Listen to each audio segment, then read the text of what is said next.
निवडणुकीच्या माध्यमातून भाजपचा नीच खेळ सुरू, उद्धव ठाकरेंचा घणाघाती आरोप। तर पहाटेचे 5 वाजले तरी मतदान करा, उद्धव ठाकरेंचं आवाहन।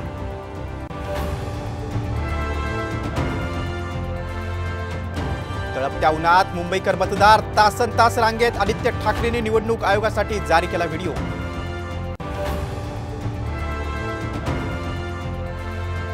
राज्यात दुपारी 5 वाजेपर्यंत 48% मतदानाची नोंद। दिंडोरी सर्वाधिक मतदान तर कल्याणमध्ये सर्वात कमी मतदानाची नोंद।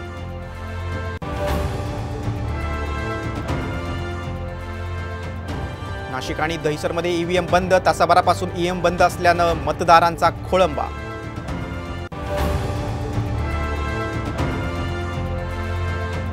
मुंबईत मतदान केंद्रावर रखडलं मतदान प्रक्रिया धीम्या गतीनं, मतदारांच्या लांबच लांब रांगा।